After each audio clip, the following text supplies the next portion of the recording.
Continuamos predicando sobre las cartas del apóstol Pablo a la iglesia de Tesalónica, en esta serie que estamos teniendo de sermones sobre estas dos cartas. En esta ocasión estamos donde leímos la lectura devocional, el capítulo 5, los versos del 19 hasta el 22. Quiero leerlos nuevamente. Dice la palabra: no apaguéis al espíritu. No menospreciéis las profecías, examinadlo todo, retened lo bueno, absteneos de toda especie de mal. El mensaje de esta hora lo hemos titulado 3 responsabilidades vitales. Padre, gracias por tu palabra. Gracias porque en ella encontramos tu guía para nuestras vidas, Señor. Háblanos en esta hora, tu pueblo aquí está preparado para escuchar tu voz. Así también, Señor, con aquellos que nos están siguiendo en las redes sociales, te pedimos que también ministres a sus vidas. Señor, me pongo en tus manos, reconozco mi incapacidad humana y pido el poder de tu Espíritu. En el nombre de Jesús. Amén. Bueno, una iglesia saludable es una iglesia que, como vimos el viernes, se ha edificado sobre el fundamento correcto. El fundamento correcto es el Señor Jesucristo, la roca inconmovible de los siglos. Y esa iglesia que se edifica sobre el Señor Jesucristo es una iglesia que considera la Biblia como la palabra de Dios y el Espíritu como el consolador, el guía y el que nos ilumina para entender la misma palabra. Con relación a estos dos aspectos tan esenciales para una iglesia saludable, hemos estado mirando a lo largo de la historia, sobre todo en estos tiempos que podríamos llamar contemporáneos, dos extremos muy tristes que reflejan nuestra naturaleza pendular. O sea, la inclinación que tenemos a irnos a los extremos con relación al tema del espíritu y al tema de la palabra. Están aquellos que, ignorando la Biblia, se han ido al extremo de enfatizar una y otra vez lo que ellos consideran que es la obra del Espíritu. Y hemos visto el movimiento carismático de nuestros días, cómo se abre a todo tipo de experiencia, aun cuando éstas puedan rayar en la misma herejía, ¿verdad? Porque olvidándose de lo que dice la Biblia, ponen énfasis en las experiencias y abren la puerta a todo tipo de experiencia y se la adjudican o se las adjudican al Espíritu de Dios. Por eso hoy en día hemos visto muchas veces, sobre todo en estos tiempos donde estamos saturados de tanta información en el internet, a través de los videos, todo tipo de experiencia, desde el chicle ungido hasta el agua ungida, personas comiendo hierba ungida. Hermanos, es realmente vergonzoso a lo que hoy se le llama mover del Espíritu. Sin embargo, debido a este extremo, muchos cristianos evangélicos se han movido al otro extremo, al extremo de aferrarse a la Biblia e ignorar la obra del Espíritu Santo. Entonces las iglesias pueden llegar a convertirse, y de hecho muchas se han convertido, en una especie de instituto bíblico, seminario teológico, donde todo es Biblia, información, y entonces se ignora a la obra y a la persona del Espíritu Santo. Estos son dos extremos. Si nosotros queremos tener realmente una iglesia saludable, necesitamos buscar un punto de balance. El balance que le da la Biblia. Escuche esto, alguien dijo, con el Espíritu. Sin la Biblia, estallamos. con la Biblia. Sin el Espíritu nos secamos. Con el Espíritu y la palabra crecemos. De hecho, no podemos separar estos dos elementos, porque la Biblia cobra vida por la acción del Espíritu de Dios en nosotros. De hecho, es Él el que nos ayuda a entender las verdades de la palabra.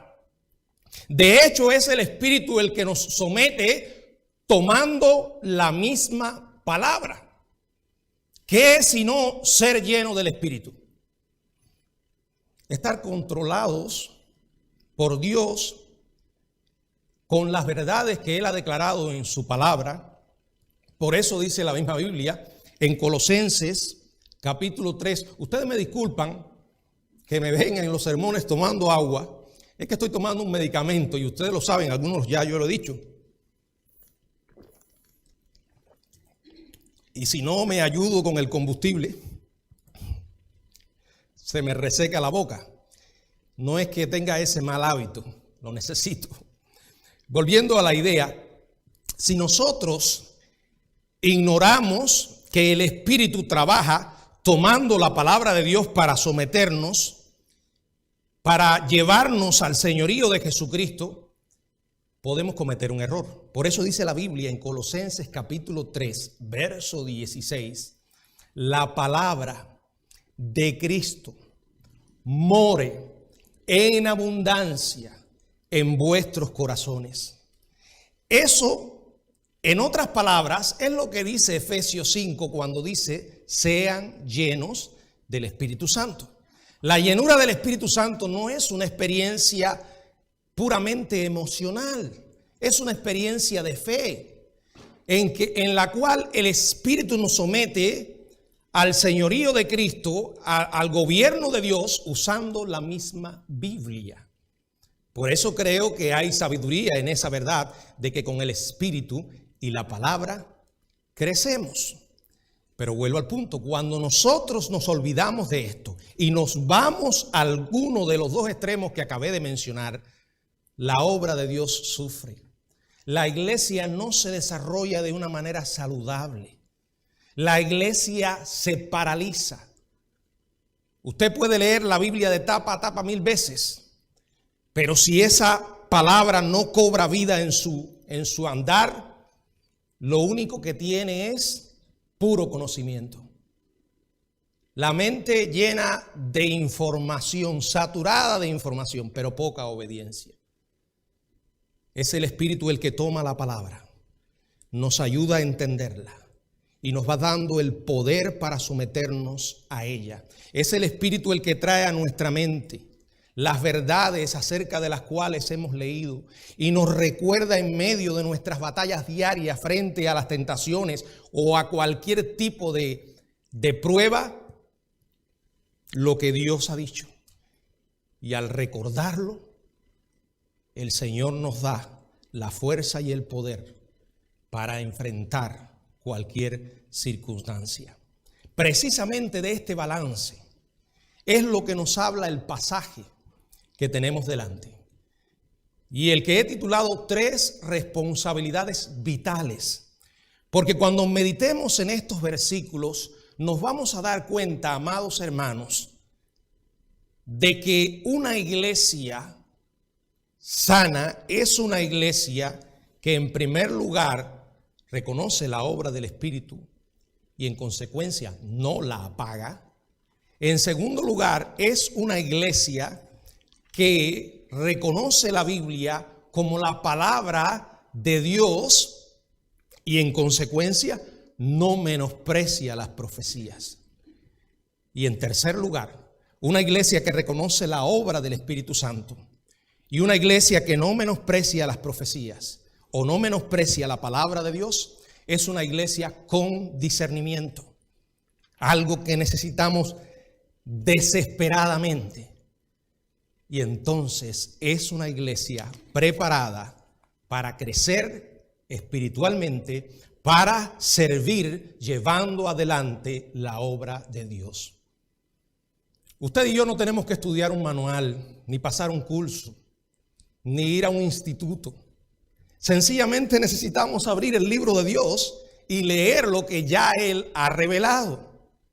Y pedirle al Señor que nos dé un corazón obediente para aplicar esas verdades. Y Él lo hará. Y Él lo hará. Pero si algo han escuchado de mí y seguirán escuchando, la vida cristiana no depende de sentimientos ni de emociones. El andar en la fe o el andar en Cristo es un andar de fe. Es un andar de obediencia. Dios nos habla una y otra vez a nuestra voluntad. Cuando nosotros reconocemos que es su palabra y nos sometemos, a menudo las emociones seguirán a la voluntad. Yo no estoy diciendo que el cristianismo sea una cosa fría, sin experiencias, sin emociones. Lo que estoy diciendo es que eso no es lo principal y que toda experiencia que tengamos debe sujetarse a lo que Dios ya ha dicho. Si no se puede sujetar o no pasa la prueba, deséchalo. Acuérdense, con el Espíritu y la palabra crecemos. 3 responsabilidades vitales. La primera es la responsabilidad de no apagar el Espíritu. En otras palabras, reconocer la obra del Espíritu de Dios en nosotros. Verso 19. No apaguéis al Espíritu. Es una orden, como las que hasta aquí hemos estado considerando. Y ustedes recuerdan, las órdenes se cumplen, no se discuten. Y más cuando se trata de Dios. Cuando Dios nos da una orden, Él no espera que tú y yo hagamos teología acerca de ella, ni que nos enfrasquemos en una batalla intentando interpretar esa orden. Generalmente, las órdenes que Dios da en su palabra, podemos decirlas así, son claritas, claritas, y no admiten discusión. Aquí dice, no apaguéis el Espíritu. Y para no apagar el Espíritu es esencial recordar que Él hace una obra en nosotros, que comienza con la regeneración misma, el nuevo nacimiento, aquello que ocurre cuando nosotros conocemos a Cristo. Juan capítulo 3, por favor veamos allí lo que dice la palabra. Juan capítulo 3, verso 6, nos dice el Señor, lo que es nacido de la carne, carne es. Y lo que es nacido del Espíritu, Espíritu con mayúscula, Espíritu es. O sea, el nuevo nacimiento es un milagro que Dios opera en la vida de aquellos que creen por el Espíritu. Verso 8, Juan 3, 8. El viento sopla de donde quiere y oyes su sonido, mas ni sabe de dónde viene ni a dónde va. Así es todo aquel que es nacido del Espíritu. Es el comienzo de una obra que Dios hace en nosotros y que la Biblia nos garantiza que la va a ir perfeccionando hasta el día de Jesucristo. Es una obra que no puede ser estorbada. Es una obra que no puede ser impedida. El Señor, lo que comienza, lo termina. Y mientras Dios va haciendo esa obra en nosotros, parte de ella es someternos al señorío de Cristo y en consecuencia Él nos libera de los pecados habituales. En Romanos capítulo 8, la palabra del Señor nos dice en el verso 8 y verso 9, Romanos capítulo 8, verso 8 y verso 9, y los que viven según la carne no pueden agradar a Dios, mas vosotros no vivís según la carne, sino según el Espíritu. Si es que el Espíritu de Dios mora en vosotros. Y si alguno no tiene el Espíritu de Cristo, no es de él. O sea, la carne va siendo sometida a Dios. Porque ella, dice la palabra, que no se quiere sujetar. Y por eso el Espíritu la sujeta. Es a través de ese Espíritu que somos colocados en el cuerpo de Cristo. A través del bautismo de ese Espíritu. Él mora permanentemente en nuestros corazones. Una vez que ha llegado, no se va. Y parte de esa obra también es que derrama el amor de Dios en nuestros corazones. Romanos 5. Y nos damos cuenta que por primera vez tenemos la capacidad de perdonar. Y de perdonar de corazón, genuinamente, a aquellas personas que nos han herido, a aquellas personas que nos han hecho daño. En lugar de dejarnos llevar por nuestras inclinaciones a devolver el mal y cobrarnos lo que nos han hecho, nos damos cuenta que tenemos la capacidad para perdonar, porque el amor de Dios ha sido derramado en nuestros corazones. Él nos sella. Y el sello es una garantía de que vamos a llegar. Usted puede enviar una carta y enviarla sin sello postal, y tenga la absoluta seguridad de que se la van a regresar. ¿Por qué usted le pone el sello? Bueno, porque es la garantía de que va a llegar. Eso ilustra de qué se trata el sello del Espíritu. Es la presencia misma del Espíritu en nosotros. Y es una garantía de que vamos a llegar a la eternidad. Dios llevará su obra según Romanos capítulo 8. La gran cadena de la salvación no podrá ser estorbada. Ahora, acerca de todo esto, es de lo que Pablo habla cuando él dice: no apaguéis el espíritu. Si pudiera decírselo en otras palabras es: no estorben, no impidan la obra que el Espíritu está haciendo en ustedes. A menudo en la Biblia se describe la obra del Espíritu como fuego. Por ejemplo, en Hechos capítulo 2, verso del 2 al 4, allí se habla del día de Pentecostés, donde dice la palabra que se derramó el Espíritu y que hablaron lenguas, vinieron sobre ellos lenguas como de fuego. El apóstol advertía a los hermanos de Tesalónica sobre no ahogar la obra del Espíritu, comparando tal sofocamiento con la extensión de un fuego.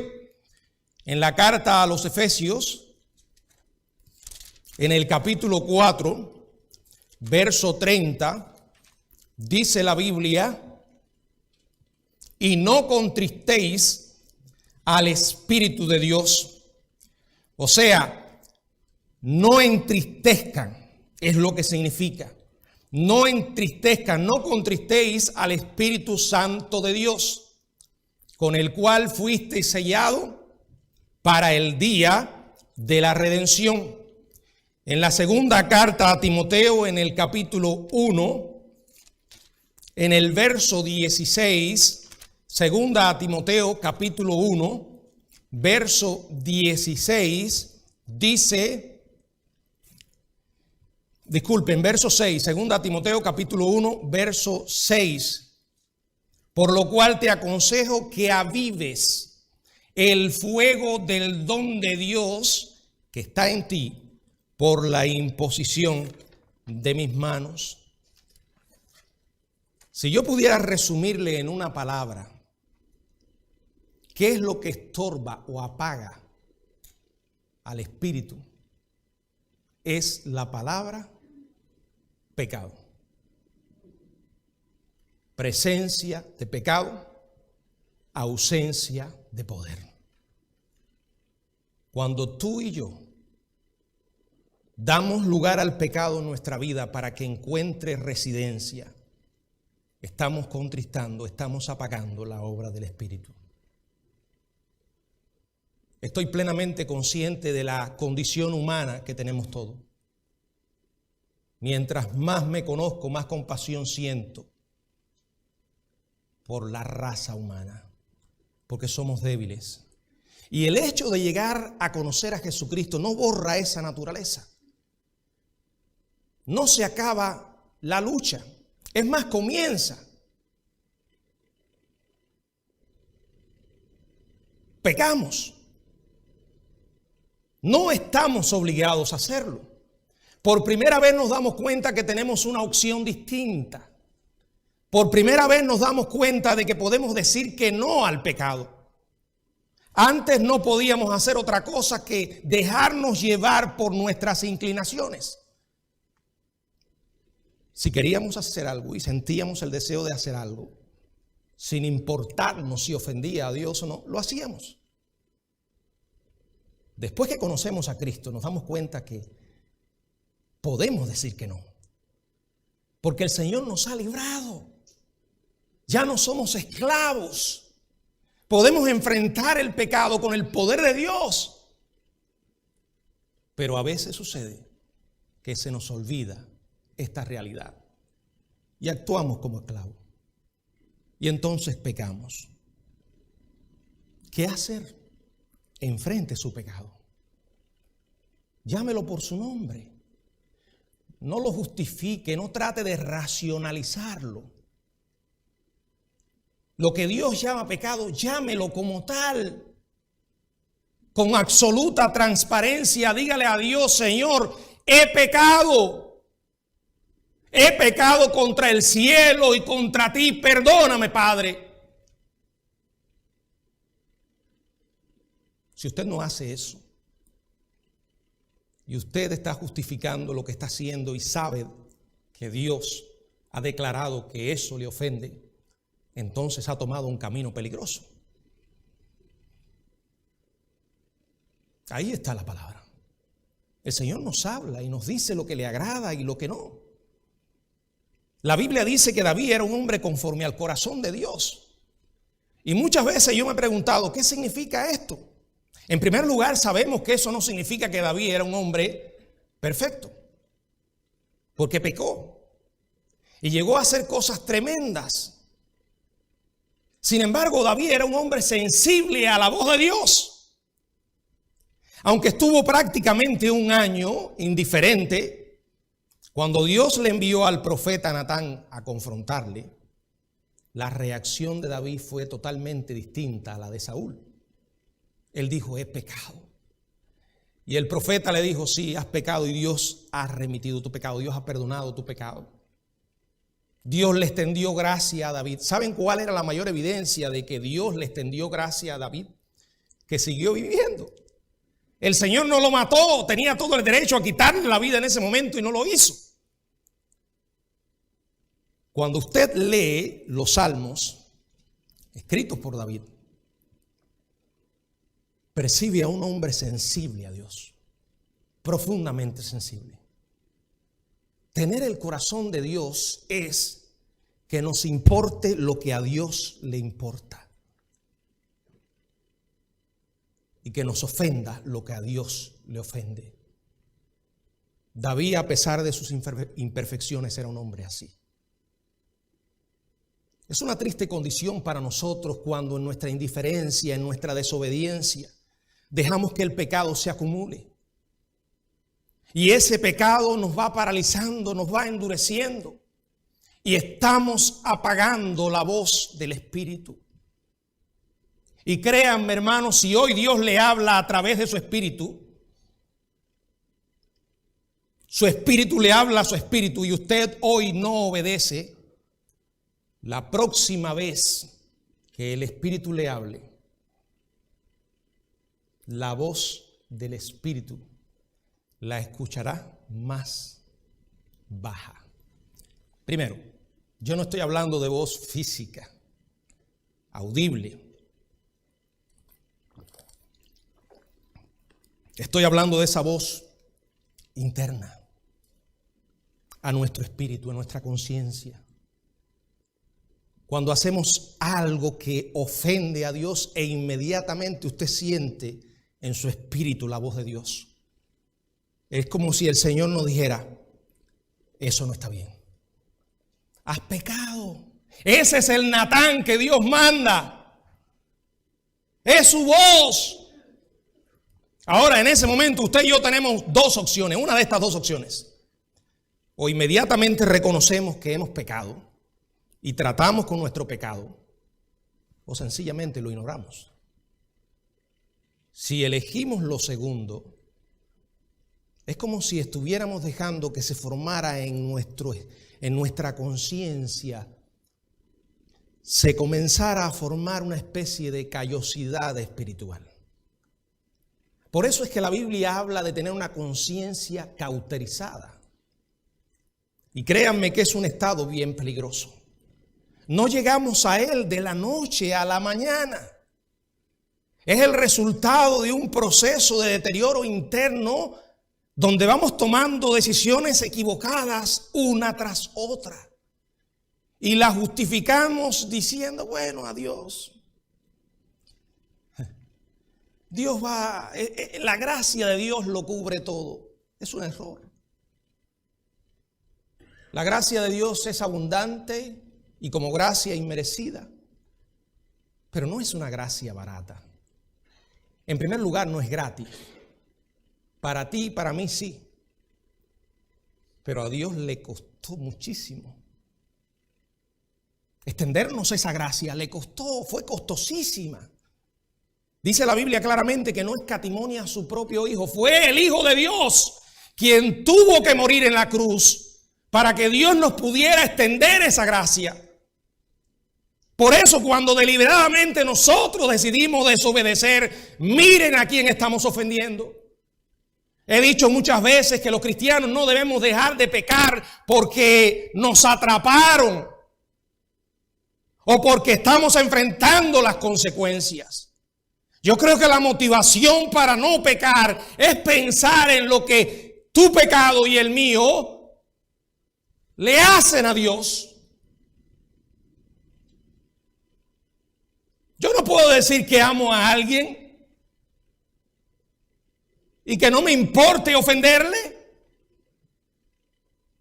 Un esposo no puede decir que ama a su esposa y hacer cosas que sabe que a ella le desagradan y viceversa.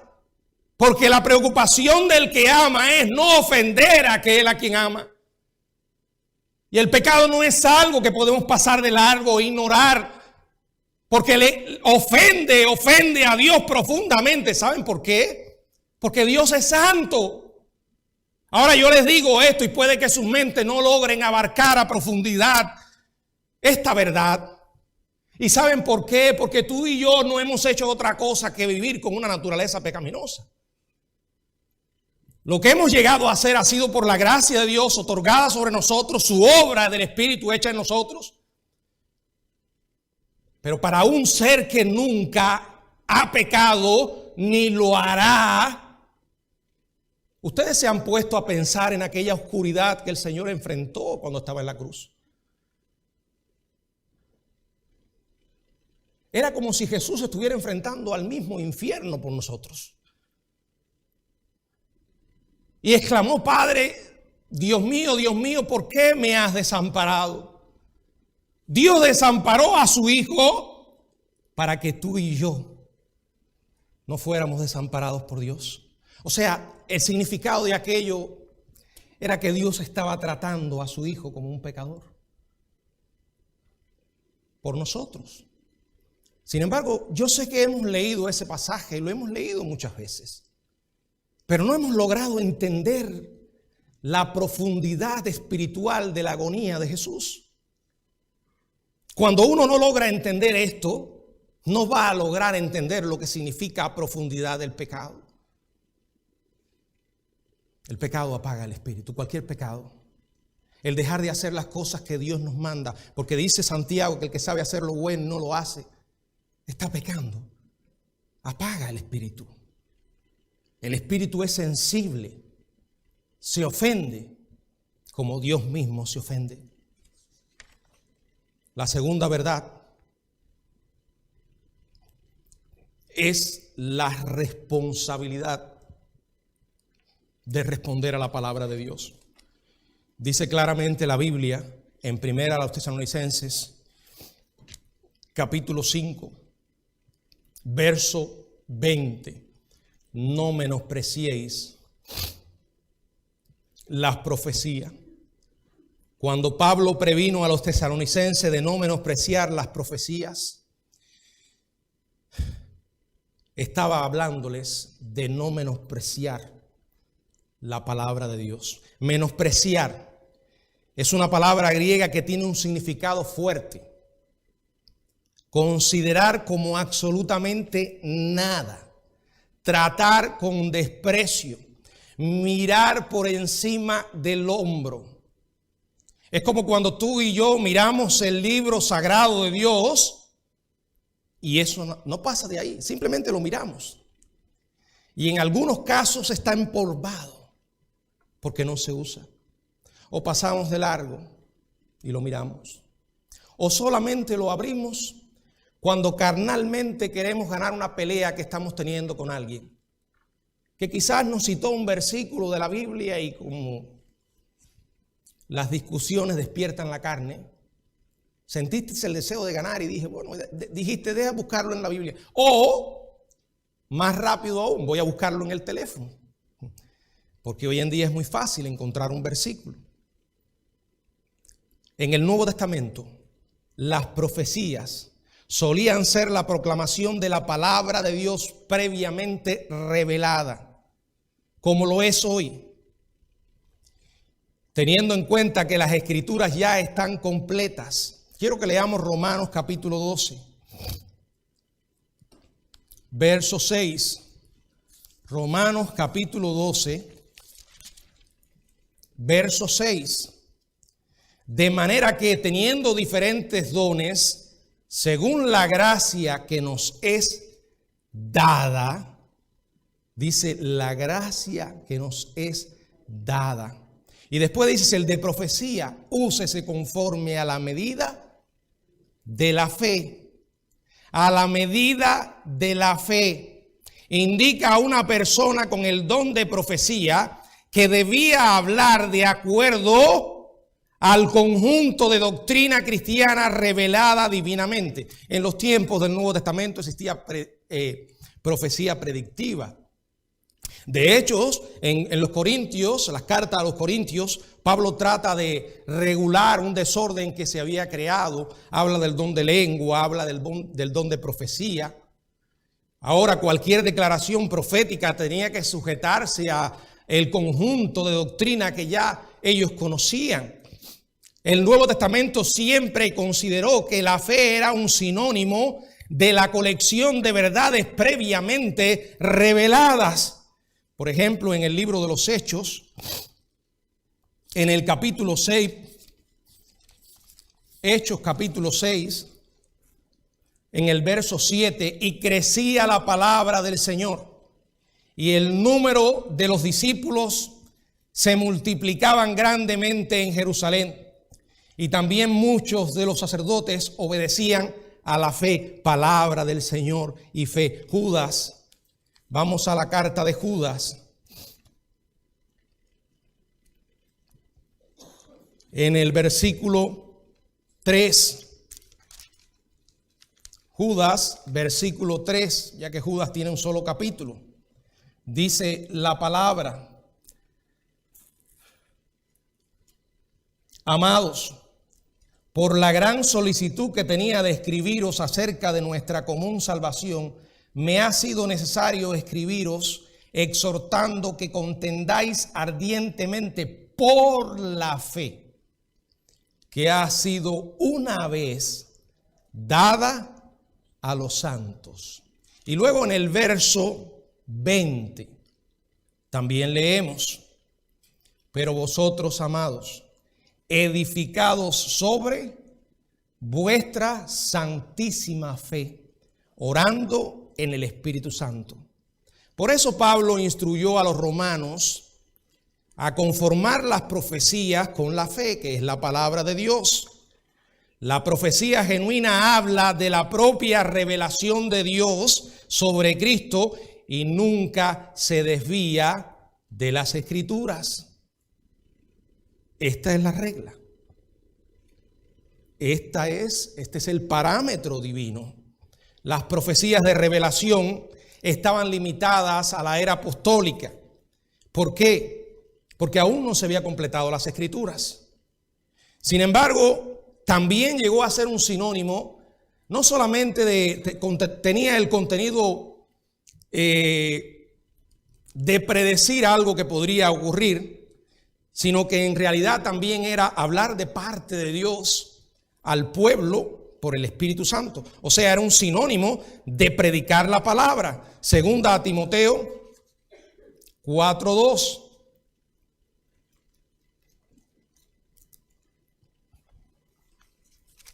Segunda a Timoteo capítulo 4, verso 2.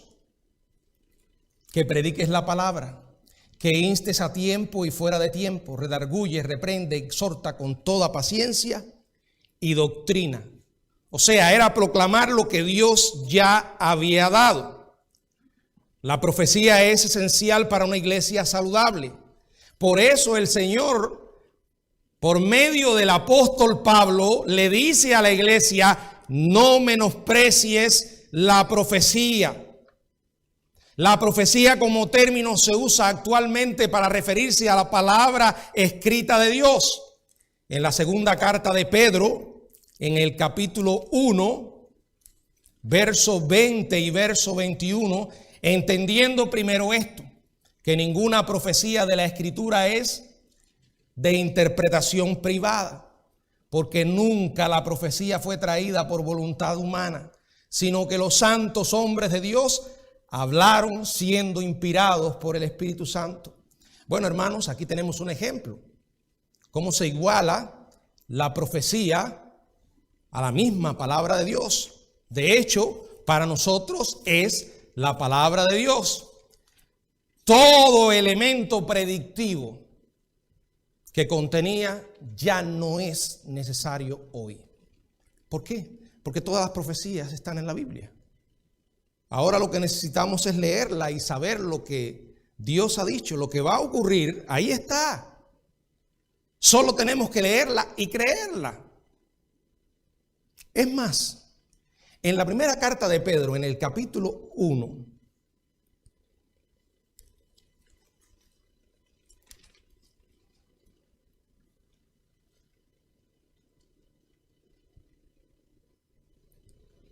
la Biblia nos dice varias cosas. El apóstol Pedro había tenido la gran experiencia de compartir aquel momento glorioso cuando el Señor lo eligió a él, a Jacobo y a Juan. Ustedes recuerdan, no es en primera de Pedro, es en segunda de Pedro. Disculpen. En el capítulo 1. Esto viene antes de estos versículos que acabamos de leer y quiero que le presten atención a esto.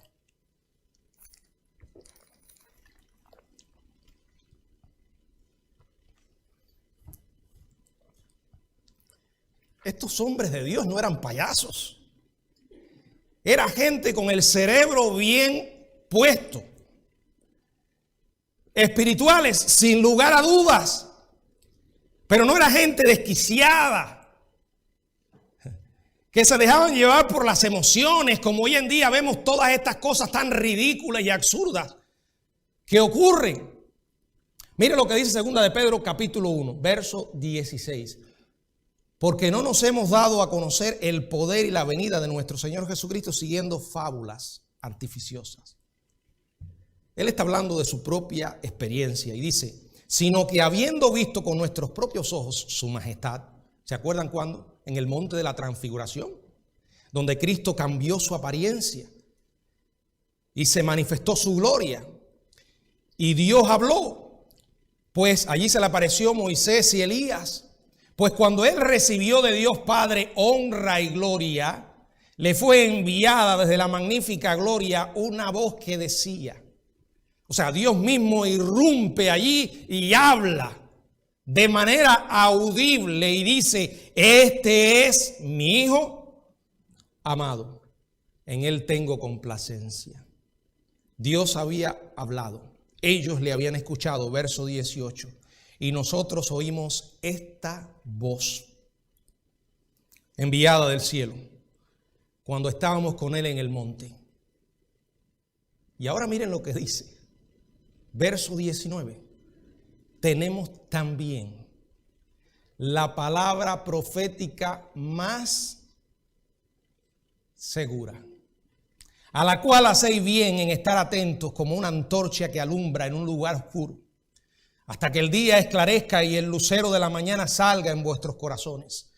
Mírelo de esta manera, Dios había hablado, ellos habían tenido una experiencia, y ahora dice Pedro que ellos tenían la palabra profética más segura.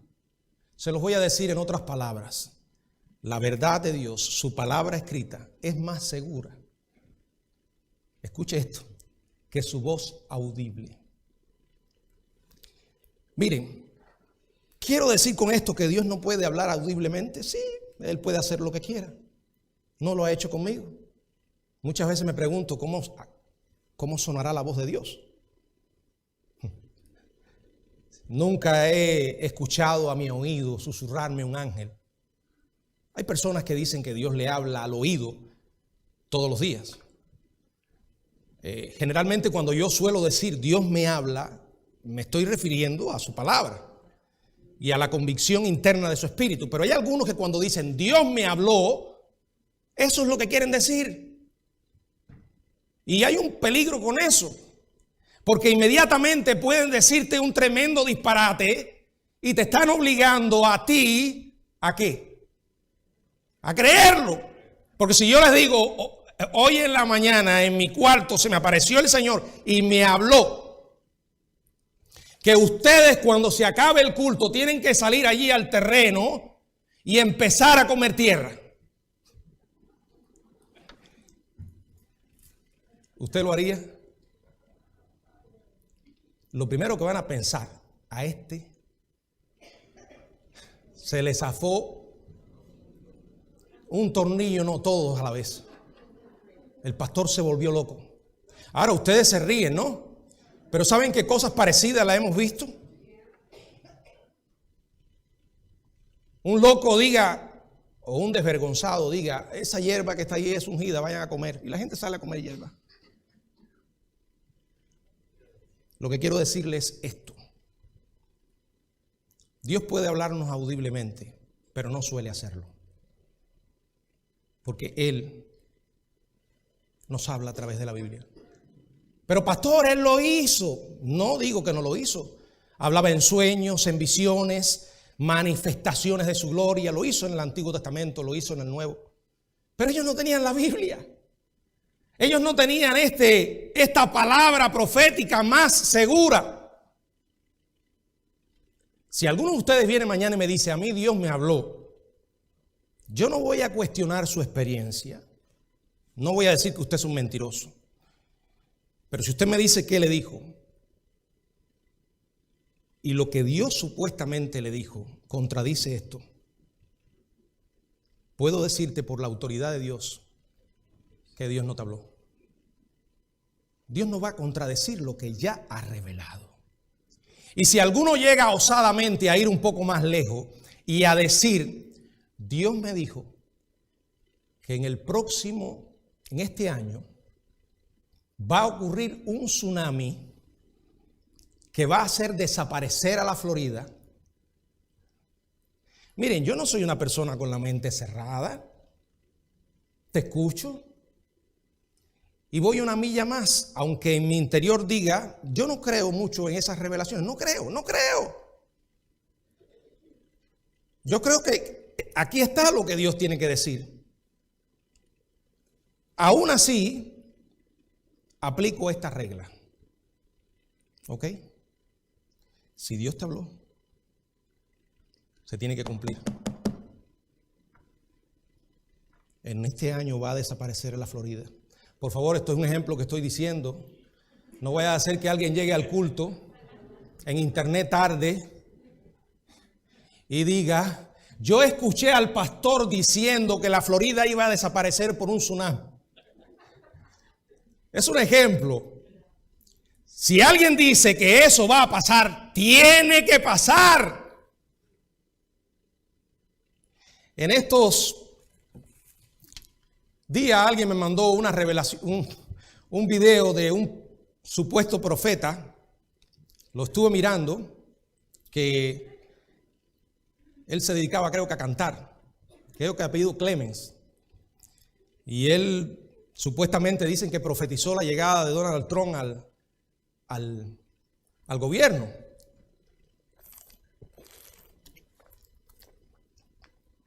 Cuando este hombre murió, exactamente Donald Trump ocupó la presidencia.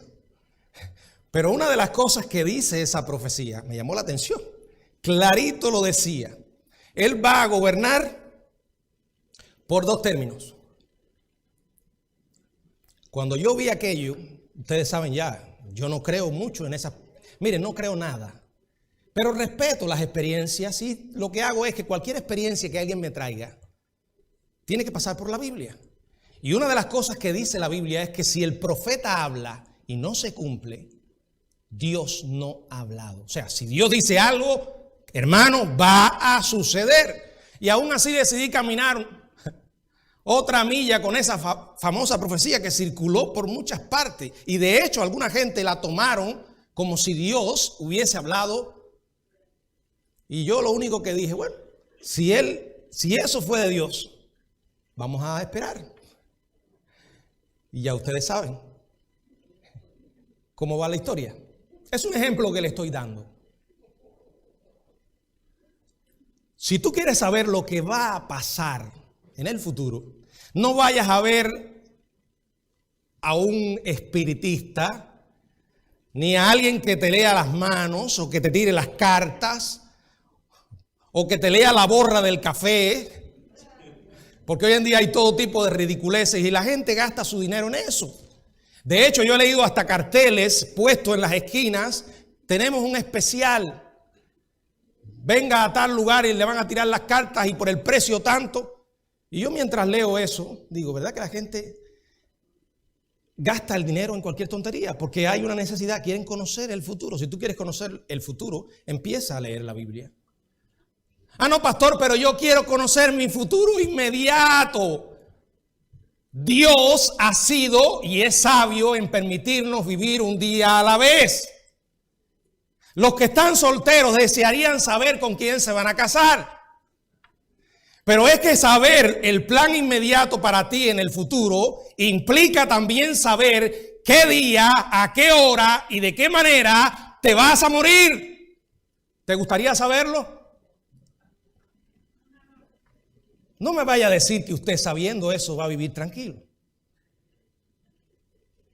¿Se dan cuenta de la sabiduría de Dios? Ahora nosotros tenemos la Biblia. La palabra dice: no menosprecies la palabra. Léela. Y antes de leerla, ora y dile: Señor, tu palabra es verdad. Y además tú dijiste que con tu espíritu tú me vas a guiar a toda verdad. Háblame a través de tu libro. Y Dios lo va a hacer, hermanos. Dios lo va a hacer. Yo no estoy limitando a Dios. Yo creo que Dios puede hacer lo que quiera. Pero Él mismo estableció soberanamente esto. Su palabra profética más segura, como dice Pedro. No dependo de experiencias. ¿Por qué tengo que estar corriendo de puras experiencias emocionales para creer que Dios me habló? Por fe puedo y debo creer lo que ya Él ha dicho. Por fe debo pedirle que me hable y Él lo va a hacer. Y nunca nos va a guiar por un mal camino. Porque cuando alguien dice Dios me habló, puede ser que no sea Dios, que sea el diablo. Puede ser también que tengas problemas de esquizofrenia y no lo sepas. Cuando alguien dice en la noche soñé, tuve un sueño. A veces soñamos y es el resultado de una mala digestión.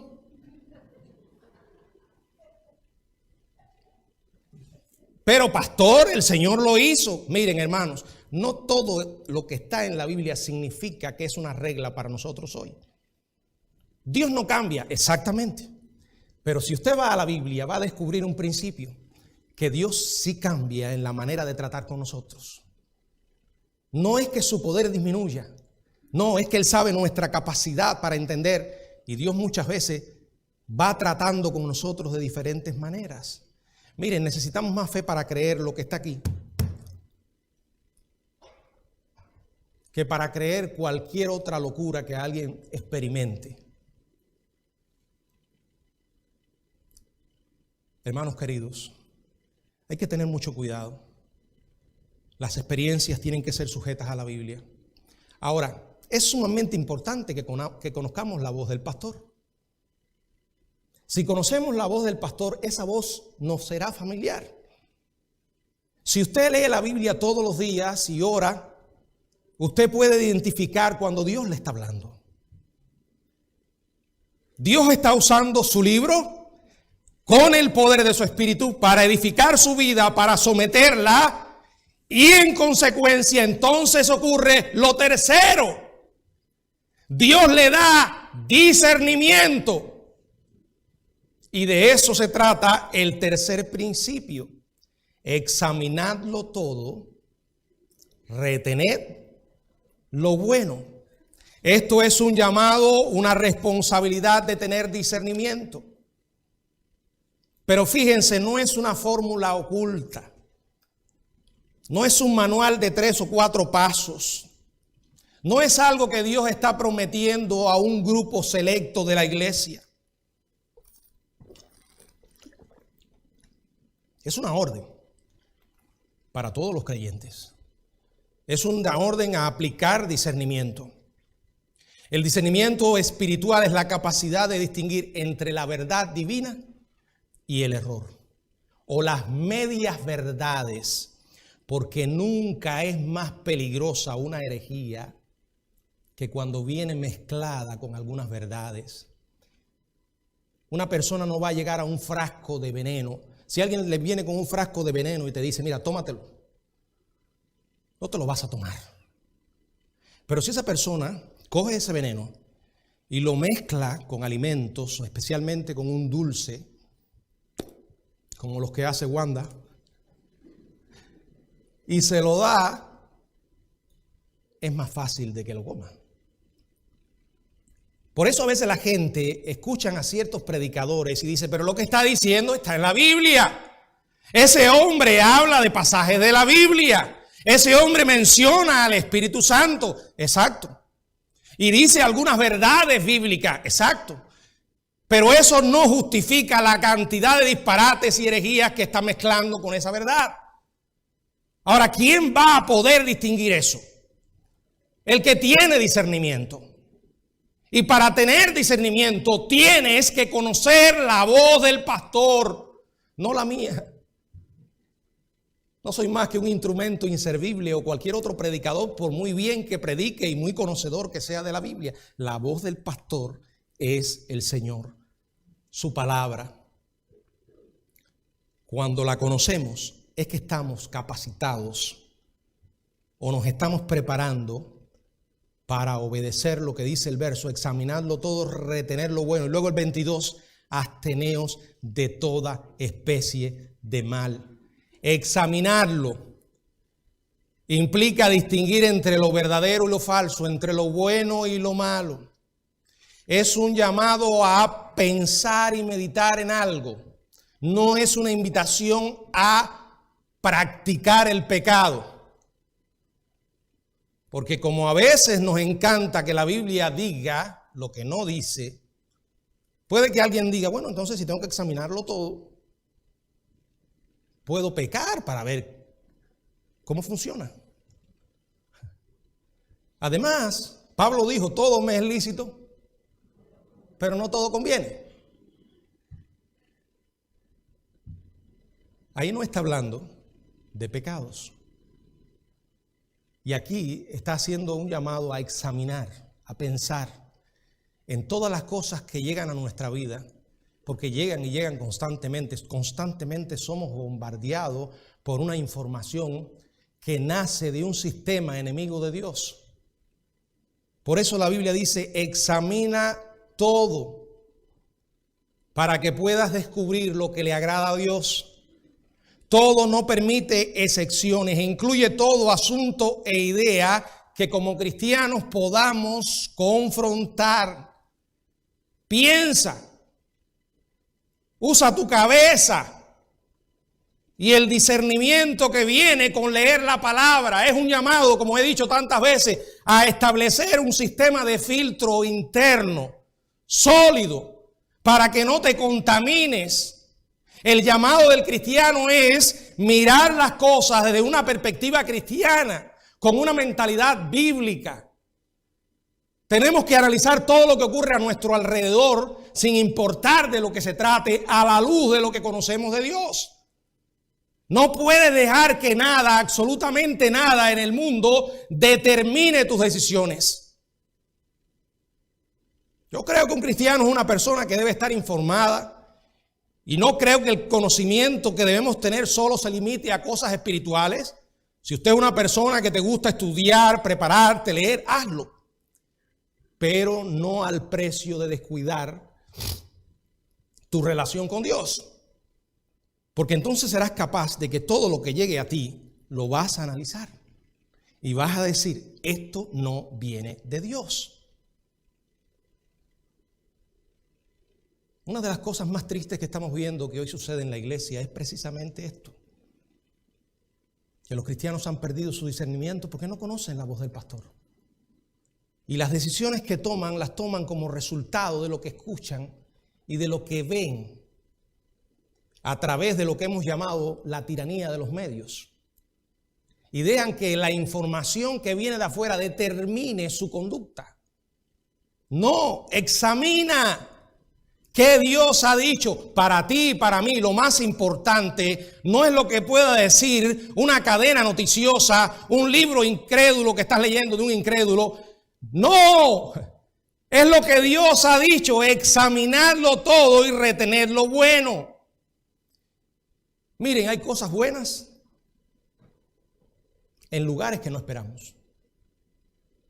Yo no estoy diciendo que todo lo bueno que está solo en la Biblia. Alguien dijo, toda la Biblia es verdad. Y es cierto. Pero no toda la verdad está en la Biblia. ¿Qué quiero decir? Que hay cosas que son verdad y que no están necesariamente en la palabra revelada. Pero podemos analizarla y ver si son verdad o no, siguiendo los principios y los preceptos que están en la Biblia. Hay cosas que son buenas. Cuando digo bueno me refiero a cosas que pueden ayudarte a crecer en conocimiento y en cierta manera a edificar tu vida. Y no tiene necesariamente que venir de una fuente que ya está prevista, como que puede traerte cosas de Dios. Por ejemplo, puedes leer un libro no escrito por un cristiano y sin embargo puede tener información muy útil. Cosas que son buenas, conocerlas. Pero para poder discernir esto, tienes que pasarlo por el filtro de la palabra de Dios. Pero pastor, ese tema no lo habla específicamente en la Biblia. Muy bien. Pero la Biblia sí tiene preceptos y principios que son atemporales. ¿Qué quiere decir eso? Que no cambian y tú los puedes aplicar. Es como la historia del fumador, que una y otra vez justifica el por qué fuma. Y lo hace, no, pero la Biblia no menciona el cigarro. Menciona el cigarro la Biblia. ¿Y usted honestamente cree que fumar sea bueno? ¿Menciona la Biblia las drogas? No. Usted no puede coger un versículo específico y decirle a alguien, mira, aquí dice que consumir marihuana es pecado. Ahora, ¿significa que eso esté bien? ¿Significa que no sea pecado? No. ¿Y cómo lo sabemos, pastor? Porque hay principios. Por ejemplo, uno de los grandes principios es que nuestro cuerpo es templo del Espíritu Santo. ¿Y saben lo que eso quiere decir? Que todo lo que atente contra nuestro cuerpo debemos desecharlo. Y eso incluye las drogas y el fumar. Ahora puedes buscar un libro de ciencia o ir a la enciclopedia y leer qué dice acerca del daño del cigarro a tu salud. ¿Y qué dice acerca del uso de las drogas a tu cuerpo? ¿Es malo? Bueno, si es malo, mira lo que dice la Biblia. El Espíritu toma ese principio y te lo aplica a esa situación. Y tú sabes que es malo. Pero para eso hace falta discernimiento. Para eso hace falta conocer la palabra de Dios, y solo conociéndola entonces podemos abstenernos de toda especie de mal.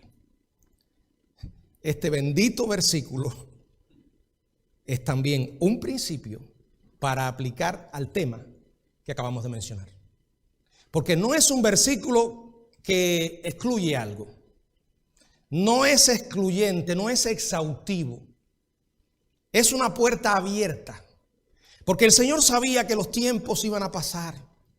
Miren, si usted se acuerda de los frutos de la carne, dice ahí, menciona esto, aquello, lo otro.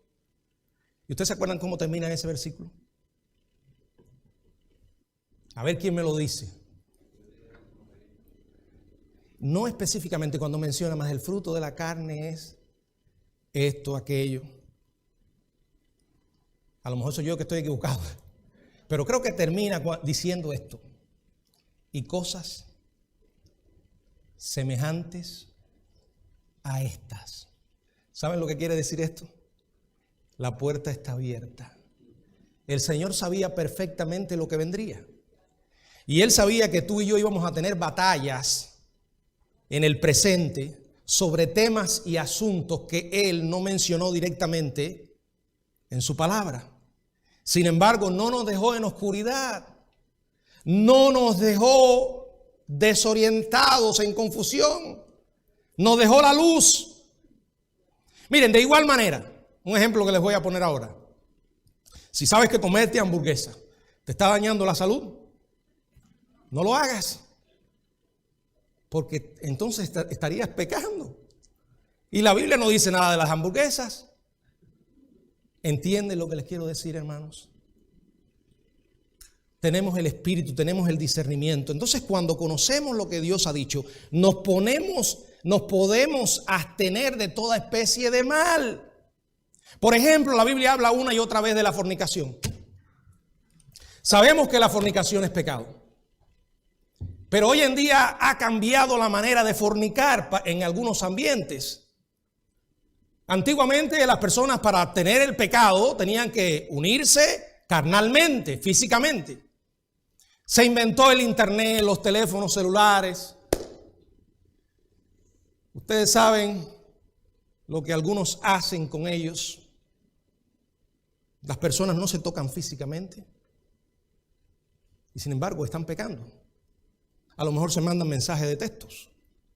Tal vez alguno está pensando, bueno, el Señor hoy en día no sabe qué va a hacer con tanta tecnología. La tecnología contemporánea marea a Dios. No. Estas cosas que para ti y para mí son nuevas, para el Señor no es ningún problema. Mire, aunque tú no toques a una persona, si estás con la vista y con la mente sirviendo al pecado, estás pecando. Y hoy podríamos llamar fornicación cibernética. Es como, he conocido a algunos que he tenido que confrontar con esto y me dicen, pero yo no la toqué. ¿Qué dijo el Señor? Cualquiera que mira a una mujer para codiciarla, ya. Y también cualquiera que mira a un hombre para codiciarlo. ¿Se dan cuenta, hermanos? Cómo los principios de la Biblia son atemporales, cómo la palabra es infalible, cómo es absolutamente verdadera, cómo sus verdades se aplican a nuestros días. Que algún loco llegue a decir la Biblia es un libro pasado de moda, es un hereje. Miren, amados hermanos, yo no creo que este libro debamos adorarlo, porque la bibliolatría también es pecado. Este libro para mí vale por aquel quien habló en él. Y no es más que un instrumento para llevarme a Él. Nosotros no adoramos la Biblia, adoramos al Dios de la Biblia. Pero Él mismo se reveló aquí. Y su palabra es clara. Hasta ahora no he encontrado ni una sola vez. No me he encontrado ni una sola vez en una situación donde Dios no me haya hablado a través de su palabra. Cuando dice examínalo todo, es un llamado al discernimiento, a ver las implicaciones espirituales en las cosas que ocurren. Miren, a lo mejor estamos enfrentando un evento puramente humano, pero se nos olvida que detrás de ese evento puramente humano está la mano del diablo. Y los cristianos tenemos que aprender a ver esa obra satánica y a pedirle al Señor que nos ayude a tomar decisiones que le glorifiquen y a abstenernos de toda especie de mal. De lo contrario, hermanos, no podremos vivir una vida que glorifique a Dios. Estas son 3 responsabilidades vitales, no las podemos negociar. Honrar al Espíritu, obedecer su palabra y ejercitar discernimiento espiritual. Las 3 dependen de la obediencia. Y como hicimos en el sermón anterior, las 3 están muy relacionadas. ¿Usted quiere ser una persona que ande en el camino de la obediencia y glorificando a Dios? Obedezca lo que Dios ha dicho. Y para ti, que hoy estás viviendo en una sociedad donde a lo malo llaman bueno y a lo bueno malo, donde la gente ha ido borrando la línea que establece lo que es correcto e incorrecto, puedes encontrar una guía. Y esa guía no te va a venir de una ideología, de un partido político, de una figura popular. Esa guía solo te va a venir de Dios, reconociendo que lo que Él ha dicho en la Biblia es verdad y que el pecado le ofende y por eso envió a Jesucristo a morir por ti. Si tú lo reconoces y te arrepientes de tus pecados, el Espíritu de Dios vendrá a tu vida y no estarás más solo en esta tierra.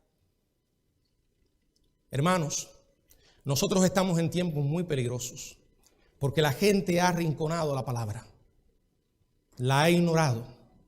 Y cuando usted quita la regla, póngase a analizar una pelea de boxeo, donde usted ve allí a 2 personas dándose golpe una y otra vez. Aún en ese deporte tan brutal hay reglas.